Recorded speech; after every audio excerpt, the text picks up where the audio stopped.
The HMD Skyline could be the company's first success in its post-Nokia phase. Controversy surrounds the handset as its design is indeed reminiscent of the classic Nokia N9. However, it introduces a couple of unique features that will help the device differentiate itself from the competition.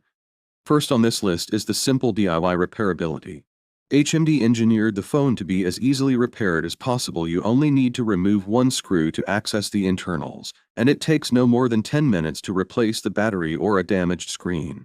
Additionally, HMD will provide you with spare parts directly, or you can also find them at iFixit along with the necessary iFixit standard repair toolkit. The prices for each component are fairly reasonable too. The detachable back still offers some protection against water and dust, though. The i54 rating might not be the highest in its price category, but it offers some peace of mind in dusty or rainy conditions. The handset is built around a 6.55-inch 144Hz OLED display, making it medium-sized by today's standards, and the Snapdragon 7 Seconds General 2 is responsible for powering all those pixels.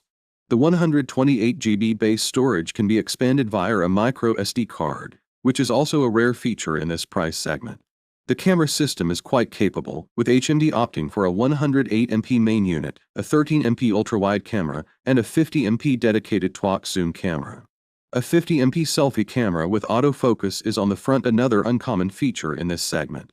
The entire system is powered by a 4600 mAh battery supporting 33W wired charging, with none of these numbers being particularly remarkable.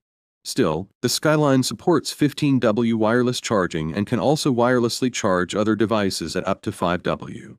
This is impressive, considering only flagship models typically feature reverse wireless charging. As you can see, we have quite an unusual device on our hands, so let's take a closer look at HMD's first smartphone. The Skyline's retail packaging is somewhat minimalist. It includes only a color-matched USB-C to USB-C cable for charging and data transfer, but no charger is included.